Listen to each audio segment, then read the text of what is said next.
అందరికీ నమస్కారం. Welcome to Surya's view YouTube channel. మరొక ఇన్స్పైరింగ్ స్టోరీతో మీ ముందుకి రావడం జరిగింది. ఈరోజు ఎందరో మహానుభావులు, అందరికీ వందనాలు. మనం చెప్పుకునే వ్యక్తి చాలా విశిష్టత గల వ్యక్తి. అందరూ దానాలు చేస్తారు, మనకున్న దాంట్లో కొంత దానం చేస్తారు. కాకపోతే మనం ఈరోజు మన ఇన్స్పిరేషన్ అయిన వ్యక్తి తనకున్నదంతా దానం చేసి ఒక మహానుభావుడుగా, అంటే కలియుగ కర్ణుడుగా చెప్పుకోవడంలో ఎటువంటి సందేహం లేదు. ఆ వ్యక్తి తమిళనాడులో జన్మించడం జరిగింది. అతని చిన్ననాటనే తండ్రిని కోల్పోయాడు. తల్లి పాలనలో పెరిగిన ఆ వ్యక్తి ఈరోజు సమాజానికి ఒక పెద్ద దాన కర్ణుడు అని చెప్పుకోవడంలో ఎటువంటి సందేహం లేదు. అతని తల్లి అతనికి చిన్నప్పుడే 3 నియమాలు చెప్పడం జరిగింది. మొదటి నియమం, అత్యాశ పడకు. రెండో నియమం, నువ్వు సంపాదించిన దాంట్లో 10% పేదలకి, కావలసిన వాళ్ళకి ఖర్చు పెట్టు. మూడో నియమం, ప్రతిరోజు ఒక మంచి పని చేయి అని తల్లి 3 నియమాలు చెప్పడం జరిగింది. ఈ 3 నియమాలు తూచా తప్పకుండా చేస్తాను అని తల్లికిచ్చిన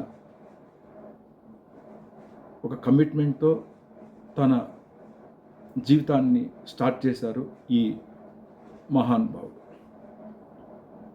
అయితే ఆ మహానుభావుడు హై స్కూల్ ఎడ్యుకేషన్ కంప్లీట్ చేసి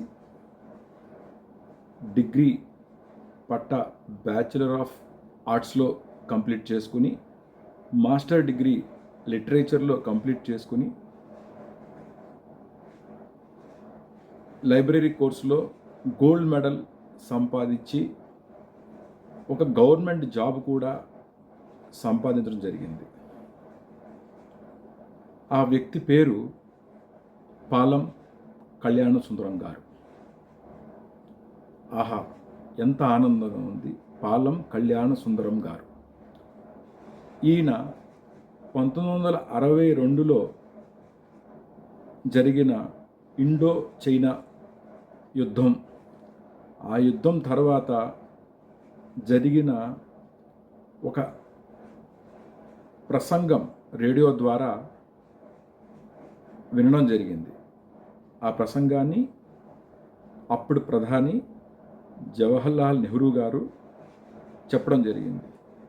ఆ ప్రసంగానికి ఆయన ఆకర్షితుడై తన వేసుకున్న ఒక బంగారు చైన్ని అక్కడ తమిళనాడులో ఉన్న ముఖ్యమంత్రికి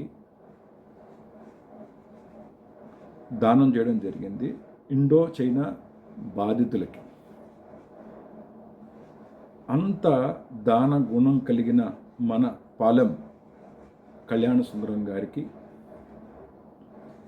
తన జీవితం లైబ్రరీగా స్టార్ట్ చేసి, ఆ లైబ్రరీన్ వృత్తిలో తనకు వచ్చే ప్రతి నెల జీతం పేదలకి,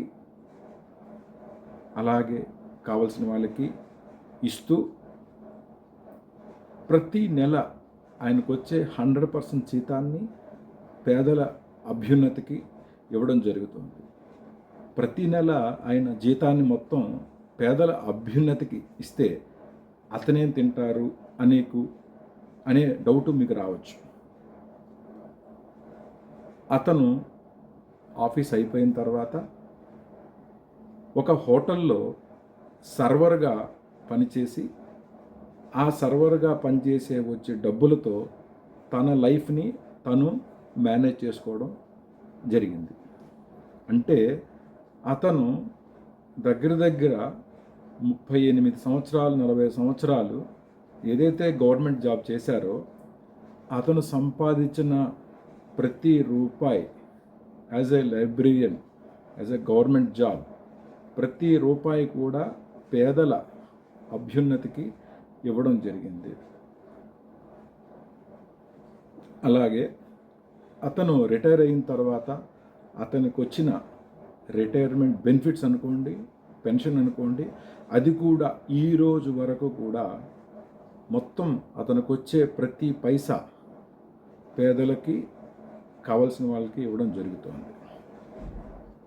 ఇది కదా దానం అంటే. ఎంతమంది చేస్తారు ఇలా దానాన్ని?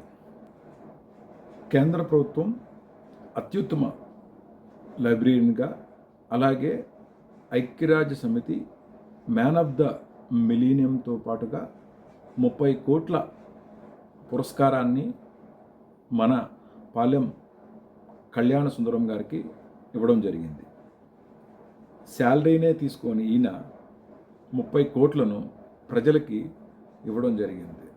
ఆహా, ఇది కదా మహాదానం. అలాగే 2023లో భారత ప్రభుత్వం పద్మ పురస్కారంతో గౌరవించడం జరిగింది. ఎన్నో పురస్కారాలు తీసుకున్న ఈయన ఇప్పటికీ సాదాసీదా జీవితాన్ని గడుపుతున్నారు. ఇప్పుడు ఆయన వయసు 83 సంవత్సరాలు. ఆయనని సూపర్ స్టార్ రజనీకాంత్ గారు ఫాదర్గా దత్తత తీసుకోవడం జరిగింది. దత్తత తీసుకున్నాక ఆయన్ని తన వెంట తీసుకు వెళ్ళడానికి చాలా ట్రై చేశారు. కాకపోతే సున్నితంగా కళ్యాణ సుందరం గారు దాన్ని రిజెక్ట్ చేయడం జరిగింది. ఎందుకంటే ఆయనకి సాదాసీదా జీవితమే చాలా ఇష్టం. కళ్యాణ సుందరం గారు నమ్మే కర్మ సిద్ధాంతం. పుట్టేటప్పుడు ఏమీ తీసుకురాలేదు, వెళ్ళేటప్పుడు ఏమీ తీసుకెళ్ళాం, మధ్యలో ఎందుకింత ఆడంబరం అంటారు సుందరం గారు. ఈ కర్మ సిద్ధాంతం అందరూ చెప్తారు, కానీ ఆచరించేది మాత్రం 100కో 1,00,00,000కో ఒక్కరు. అలాంటి మహనీయుడు కనుకనే తాను సంపాదించిన ప్రతి ఒక్క రూపాయిని దానం చేయగలిగారు. అందుకనే అంతర్జాతీయ మీడియా సైతం కళ్యాణ సుందరం గురించి ఘనంగా కీర్తించింది. కళ్యాణ సుందరం నిజంగా స్ఫూర్తి ప్రదాత, కలియుగ దానకర్ణుడు, ఉత్తమ వ్యక్తిగా కీర్తింపబడుతున్నారు. ఈ మహనీయుని అడుగుజాలల్లో మనం కూడా నడిచి దేశానికి మనకి చేతనైంత సేవ చేయాలని కోరుతూ మీ Suryamurthy signing off. Please share your comments and subscribe my channel. Thank you.